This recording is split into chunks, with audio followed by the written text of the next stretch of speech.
All right. Okay, so a lot to cover. Thanks for having me. First of all, I wasn't meant to be speaking here. I just submitted. I told the Oclif team about what I was working on, and they were like, "Why don't you come to speak about it?" And here I am. So I just want to introduce you to my favorite CLI to start off this discussion, and it's called Rupa/Z. Anyone here heard about it? One person? Okay, your mind is going to be blown. So this is my current work folder. It's can everyone see this size? So I'm in my work folder right now, and Rupa/Z is just one command, and I type in whatever folder I want to jump to. So for example, if I want to jump to my netlify folder, it jumps there, and I can specify whatever I used to be working on as well. And it just jumps, and it can match on a partial string basis. It just jumps to the most recent project I work on. So for example, if I go on to work and I make an OclifConf folder, I'm now in my OclifConf folder, right? I can jump back to my React folder. I can jump to my netlify folder. I can jump back to Oclif just by typing that. That's Rupa/Z. It's a CLI with only one command and one behavior, but it's so adaptive it learns me instead of me learning it. And that's what I want to motivate this whole discussion with. Okay, you also see, and this behavior is called frequency. It's a mixture of frequency and recency. So there's a mathematical algorithm to trade off that. Yeah, right. There's actually a formal spec, and it's been implemented in Slack. So those of you who use Slack, let's say I'm referring to this person a lot, they'll actually promote it up front. The more you use the more you use the interface, the more it learns you, and the more it adapts to what you do. And so that's the title of my talk, is Adaptive and Intent-Based CLI State Machines. That's a mouthful, and I'm going to be honest, it's actually should be called ridiculously over-engineered command line apps. So everything here this is more of a science fair project that could be real someday. All right, I just want to give that phrasing. I'm going to give this in 2 talks. I'm going to talk a little bit about where I work, Netlify, just to give you the context for what we ran into, and then we'll talk about the problems and some solutions. And also a disclaimer about this part. This is mostly my colleagues' work. I only joined Netlify in August of last year, so definitely a lot of this was done by smarter people than me. Netlify started life as Bitballoon. Basically, you drag and drop. You drag a whole bunch of static files, drop it here, and then it's a static site host. Basically, GeoCities or NeoCities. I don't really know the difference. We then saw a lot of static site generators, so we wanted to promote that. So we created staticgen.com, and we started tracking numbers for the rise in static site generators. Shannon from the Gatsby team is here, representing one of the now VC-funded static site generators.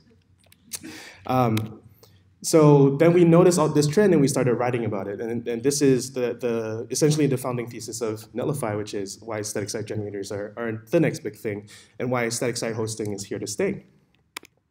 So that brings us up to pretty much today. Netlify is your a static site host with and helps you build and deploy your static sites. We have a web UI, and it kind of looks like this. You can pick your sites, you can pick your look at your deploy logs, and you can change your deploy settings. So obviously, many people will use the web UI, but there starts to be a natural need for the CLI versions of all this stuff. So we went through a few iterations, pretty similar to a few of the journeys that I've heard here today. We started with the hand-rolled Node CLI. Then we thought, hey, our backend's in Go. We should write Go on the front end. So we tried Cobra, and then we realized that all our users only know JavaScript anyway. So we went back to Oclif. We also hired Keiko from the Heroku team. So that was a major factor in our decision. So here's what the Netlify CLI looked more or less last year. Bunch of commands. We love the man pages. We definitely, I feel like adopting Oclif as the base for our CLI was the right choice. Then we also started promoting this concept of the Jamstacks. Your static site is just a static assets, but what if you want to add extra dynamic behavior? We encourage people to use JavaScript to interact with APIs, and that's the J, A, and M of Jamstack. To enable that, we started launching netlify functions, which is essentially a nice wrapper over AWS Lambda to provide serverless functionality to static sites. Now, that's in production. What about local testing? So that's the problem that we started to solve, local emulation. And if we've had a previous iteration of this, but then eventually we started landing on this problem. So the other thing that also started rising was dev servers. So for example, create React app, Gatsby, Nux, Next, all these other static site generators. They'll spin up a local dev server so you can preview your changes in the browser and hot reload and do all that fancy modern JS stuff. The problem with these dev servers is that they're harder to manipulate. So for example, if you wanted to locally emulate functions, you had to spin up your function server, configure the dev server to accept that, and then output a nice unified experience for your local browser for testing. And this is just an example of how much configuration that needs. This is the old project, and I'm just scrolling through the README. And this is everything you have to read to be able to configure local testing of your serverless functions. And we had examples of how to configure create React app, Gatsby, React Static, Nux, Vue, Angular, and every single little project has their own little twist on how to do things. So it's a lot to read and accept and maintain. And that was the status quo before what we launched this year, which was Netlify Dev. And that was a reimagining of this approach, and also a doubling down in our commitment to our CLI and our commitment to Oclif. And the goal is to solve the deploy and pray problem. Like for the stuff that you can't locally emulate, you have to deploy and hope that it works. And if not, just figure out like what's going on and hotfix it. And so the general idea is that you relegate the dev server to one input. You have your local Netlify dev server that's running, and that's listening to that dev server. You also add in your serverless functions, your redirects, and environment variables injected from your production environment, and combine, basically take the entire production platform onto your local desktop so that you're previewing it in the browser. You can then also share that live through a live tunnel with your coworkers and designers and PMs and stuff. So that's a lot of functionality, right? That new functionality that we're sticking into the CLI. And so we started developing new commands, new configurations for those commands, and more prompting and more CLI output. And all of this was supposed to be done in private because this is one of the big product launches. And so all of this would not be possible without Oclif plugins, and that's one of the premier features of Oclif. I can't say enough good things about how this made private development of new functionality possible for us. And then we launched it 51 days ago. It's our most successful launch of a product to date. And I just want to give a round of applause to the Oclif team for making this possible. Thank you. And so now we're going to get technical. That was all like an introductory context into what we face and what I faced as I took over this project. And so some of the requirements that we did that we ran into facing this, which is like reading config, checking state, checking for folder existence, respecting flag overrides of every single one of those, and prompting for what's missing. Everyone here, if you're working on CLI, has run into some version of this, and you enforce it, implement it inconsistently at best. And I was trying to figure out like some more unified philosophy of CLIs, and that's how I discovered Jeff's 12-factor apps. I actually expected everyone here to know about it, and I realized some of you may not have read it. Definitely go check it out as the summation of his years of experience in writing CLIs. And also notice that Oclif helps some of these factors more than others. It helps generate help docs and version, but it has no real opinion on, for example, being fancy or how you prompt for things. And so definitely, like, Oclif is a step towards 12-factor apps, but there's a lot that's still left for us to implement. I also started, because this is how I learn things, I also started collecting all these libraries and useful tools in a cheat sheet. And I think there should be a community well for that. Jeff thinks this should live in the Oclif repo, but then I also, show alternatives to Oclif's. but reading from the file system, prompting, argument parsing, command execution. I just want a single source of reference for CLI builders to be able to discover new functionality that they might want to add on to their repo. So definitely come contribute if you want. That's the CLI cheat sheet.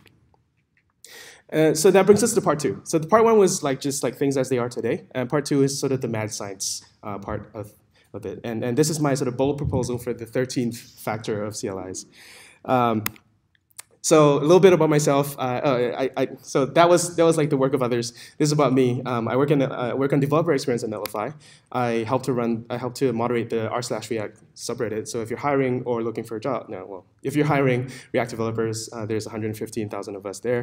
And I also sang the Babel theme song. If you go onto Babel and look for the theme song, you can hear my awful singing, which is why I work on CLIs today. And I'm also pretty interested in human-computer interaction. I actually did a course recently on that, and I had to cut out some slides. But essentially, one of the principles in human-computer interaction is that your interfaces should be tolerant and adaptive. Like the more they can learn you, the less the user has to learn, the less you have to document, the less, and the more adaptive it can be to errors, the more tolerant it can be to errors. And so that's where I come from. I come from a front-end background. And I'm a newbie to this CLI development, so I feel like a relative imposter here, but I'm just showing what I think when I come into this world of CLI development. And so here, I looked around. It's hard to get a good definition of adaptive interfaces because a lot of them confuse adaptive with responsive, which just means you resize things as you change the window size. But here, interfaces that adapt on the fly to the current user and collect data over time to inform that experience. I think it's a really good definition. And if you want a reference example, think about Rupa Z, right? When I type Z and I type the folder name, I don't have to spell it right. I don't spell all of it, but it just remembers and it just works as expected. And so the missing 13 factor is state, as far as I'm concerned. It's really hard to do, and the more state the CLI can accumulate about you, the more adaptive it can be. So there are 2 problems with that. Problem 1, state is hard. So let's play a little game. Who's written something like this when you want to store code? Yeah, store data. The problem is you probably have not written something like this. You've probably written something more like this because you don't want to override your data every single time. So you want to assign keys in your objects. And you probably even this is wrong. Can anyone tell? I'm not going to play this game. This is the reason. The reason this is wrong is because files can be corrupted. So you want to do atomic file writing. So that's why Syndrasaurus, the Lord and Savior of JavaScript, is implemented write file atomic, which is one of these utility packages inside your node modules that you probably don't know about. So that's file storage. What about file reading files? Anyone want to tell me which of these is going to resolve to the wrong game? I set up this example. I think I have time for this. So let's play this small little game of. All right. So temp.js. Okay, here we go. So between, I hope people can see this. Between these two, path.join and path.resolve, do they resolve to the same folder? No? I think they do. Oh, hang on. Did I? I think it's public. Sorry. Oh, yep, they do. So path.join and path.resolve, with their names, they resolve to the same folder in my setup, which may be different from yours. Again, obviously, I think some of you are thinking about whether you're working within a CLI and it's used in somewhere else or not. Process.cwd, that's a little bit more. That's a little bit more useful. All right, they should produce the same thing. Let me just reduce the font size again so that people can see. Yep, they resolve to the same thing. So path.join, path.resolve, pretty much the same thing. How about this? Path.join, path.resolve, but then you're adding additional folders in between because you're dynamically computing them or whatever. Do they resolve to the same thing? No, the second one just resolved to a slash. So like, there's a lot of little tricky things, and I'm sure you implement, like, as your team grows, the more inconsistently you're going to implement all of these path resolution algorithms, right? And so that's the tricky bit to even getting this string right. And so these are all the hurdles that we run into when we talk about trying to persist state, and that's why by default a lot of CLIs are stateless. And then we talk about Windows compatibility, right? Once you launch, obviously you always forget about Windows, and obviously the XDG spec, the 12-factor in the 12-factor CLI spec, all these things have been worked out. It's just that they're not the default, right? And that's just not how we do things in Node. And so we have to learn about what the right libraries are so that we are abstracted away from managing this stuff. So basically, don't roll your own storage. Use Sindre conf library. John Slinkert's data store is also really good. Cosmic config, some of you here already use it. This is a different thing. This is not for mutable storage. This is more for reading user supplied configuration. And it traverses up the files just like Jest and Yarn and I don't know what else in the Node ecosystem. But these are all, and here's an example of the conf CLI, right? It's really simple. You require it, you declare a new version of it, and then you just set keys, just like you're in browser local storage. You set, you get, and delete. Simple. But there's typically different sources of storage inside of your CLIs. And so I try to think about what a full model of CLI state really looks like. So you can have flags, you can have project state, you can have project file system. Let's say you have like a kind of like a convention over configuration type of system. So you have different folders and you're supposed to detect that. You can have machine state and you can have remote settings as well. And that's why I started working on a unified solution to manage all of this thing. And it's called, and I call it CLI State because I couldn't think of a better name. And the rough API, I don't have time. I don't have time to show the rough API, but basically it helps you resolve the differences between project state and machine state. So I'm just going to skip that for lack of time, but but you can come to me after for a demo. We also have to think about caching offline some things because ideally CLIs can run offline, and so that's a useful point of research which I have not implemented as well. Sorry, I'm not in the best of health right now. Problem 2, CLIs as intolerant procedure calls. And this is something I see a lot, especially, and it affects me a lot. So here's an example of something my director of marketing slacked to me yesterday. So starting netlify dev, and then running into some configuration which was not fulfilled, and then ending. And then, not really giving some instruction on what to do, but it's kind of cryptic. He didn't understand it, so he just had to run it again. This is from our Hacker News launch, so relatively technical crowd. Again, same story, different path to getting it, but same story. Running into some configuration, some setting that wasn't fulfilled, and then stopping, because that's the default, right? And then I patched it with some helpful messages. But you can only get so far with just like trying to be helpful all the time. You have to basically anticipate everything the user can screw up. And I do not have that much time. Context is hard. So here's a nice joke. What do we want? Natural language processing. When do we want it? When do we want what?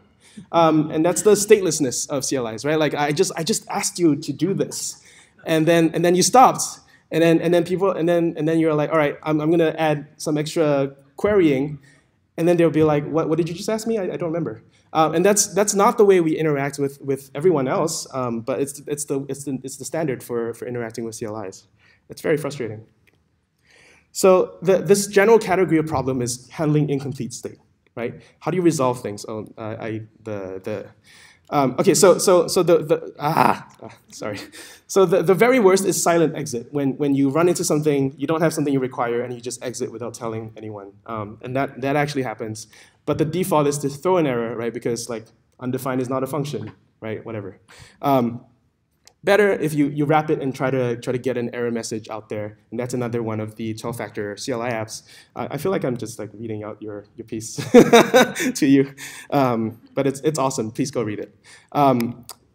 Even a good one would be to prompt for a fix, right? Like, hey, you didn't supply this flag to me. I need it for this operation. Can you please and prompt for it because it's missing, and then tell them in future you can pass the flag so that they don't have to go read the docs. So that's adaptive prompting. I'm just going to guide through a pseudocode example of how you've done it because we have all done this. So here's an example of a command, and I'm writing some business function, and then the state.name is underspecified, so it just throws. And that's bad, but people can figure out that name is missing, so I should supply the name. So if you're lazy, you write an if wrapper around it. So this silences the error. It's even worse. Definitely don't do this. If you're good, you write this dot error. You write some logging and tell people, and you use chalk because you're a fancy developer. And you tell them what's missing and what they should do next. If you've read the 12-factor CLI essay, you actually provide an error code, error title, description, and how to fix an error URL. So there's all these little nuances to developer experience. I'm going to keep going. So then you can prompt, right? If the state is missing, I run the business. If the state is missing, I can prompt for what the missing piece of information. If that information is supplied to me, I can run the business logic again, note the duplication between the success state and the caught state. Or else I can just give the error. We have all done this, right? More or less. So the key realization here is we're writing CLIs like we wrote jQuery. Not terrible, right? People got a lot of things done. But it's mixing a lot of business logic with like case handling, duplicating stuff. And this is in one command. Let's talk about two commands. It's not a strong point of Oclif. So I have a login command, and it goes to login.js, and it executes login.js. I have a deploy command. It requires a login state, but it just goes to deploy.js, and I write all that error handling inside of deploy.js. What I really should do is have, ooh, look at that, it's so fancy. If my user runs deploy without being logged in, it should log in for me, go to login.js. Once it's done, then continue resolving to deploy.js. Yeah? Makes sense.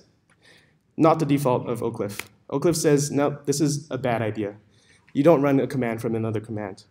So all right, what do? Have a utils folder, share logic, reuse logic, put a whole bunch of things here. This is fine until you have, what, 90 commands?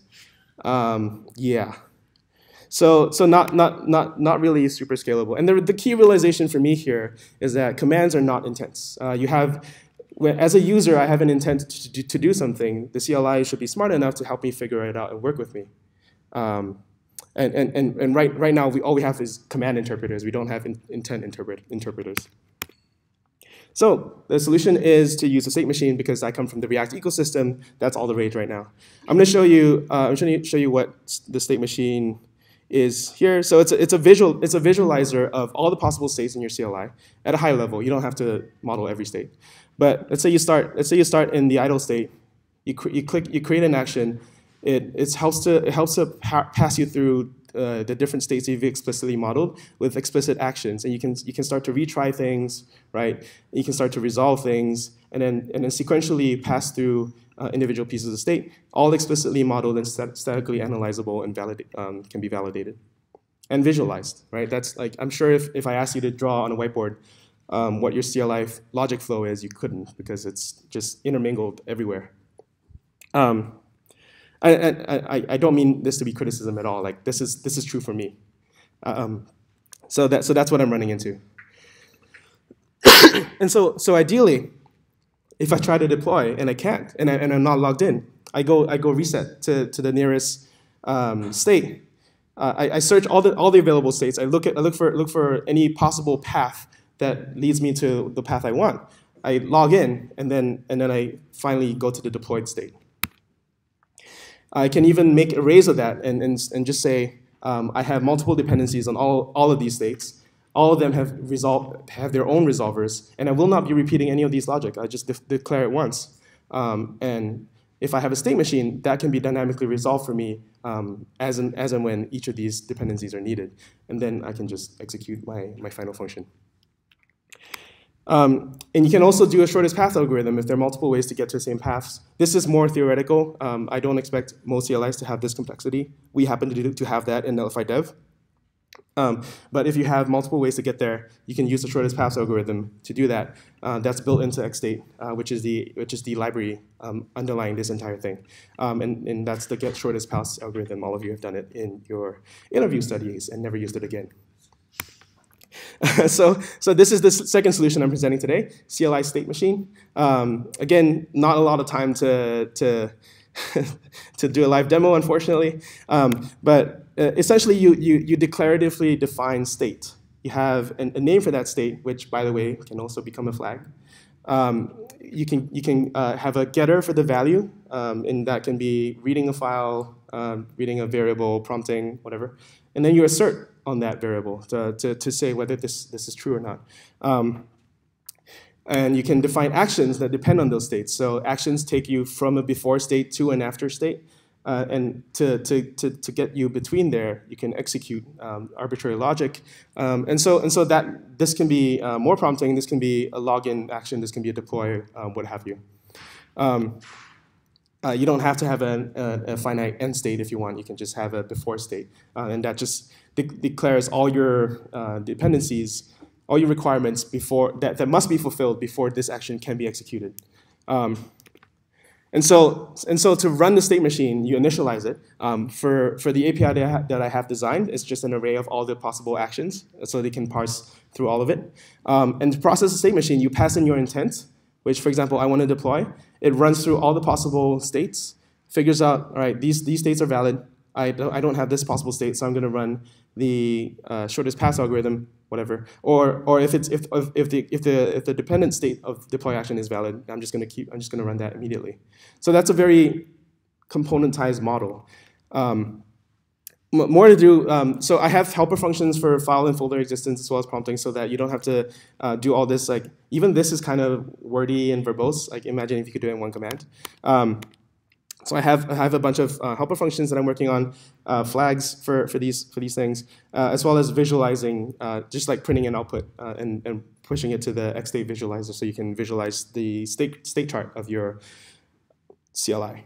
And the overall principle is to componentize your business logic and make it declarative. So you only write imperative code inside of the execute lifecycle method, whatever you call it. And then you have components, and you just kind of Lego them together in a declarative fashion with using this sort of grammar of states and actions. So let's bring together the two ideas, right? We can initialize the overall CLI. We can pull the CLI state. We can initialize the state machine, pull all the possible actions, and we pass the actions and the the CLI state that can be modified inside any one of these actions into this processing of the state machine. And that's the overall idea, is to have this framework. That's the intelligence layer behind of Oclif, to make everything else declarative, just like Oclif did for command parsing and so on and so forth. And so yeah, that's the overall pitch. We desperately do need CLI engineers to help build this and other things out. So netlify.com/careers, that's exactly why I'm here, although I'm sure all of you have awesome jobs building CLIs already. And then this thing is more of an open source proof of concept. So my GitHub /CLI-state or CLI-state-machine. So 2 libraries, all introduced in 25 minutes. And I'm done. Thank you very much.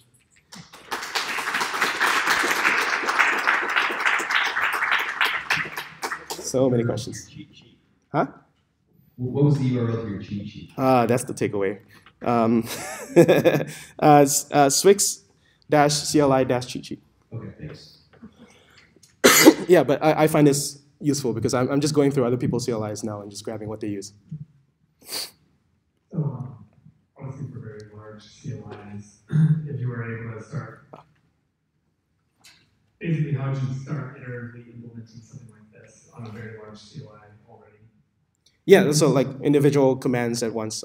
So to be honest, like I don't work on that large of a CLI. Like we have maybe 12 commands, but we do have a lot of dependent logic and a lot of so that's where I started running into this like duplicating of business logic. So no, I mean just migrate individual commands one by one. You don't have you can use your existing scripts for all your other commands, but those that you do migrate, you have explicitly modeled state and actions. In fact, like I think the best way is to just copy and paste the entire like one entire command into an action, and then you declare the required state for that action, and that's it. That's the basic minimum migration. And then you look at that business logic, and you look at how you can split it up into intermediate actions that might be reused by other commands as well. And so I think that's the incremental migration story. I have to be honest, I haven't done it yet. Like this is something I've worked on as a proof of concept for eventually adopting. But I think CLIs at scale are going to need something like this.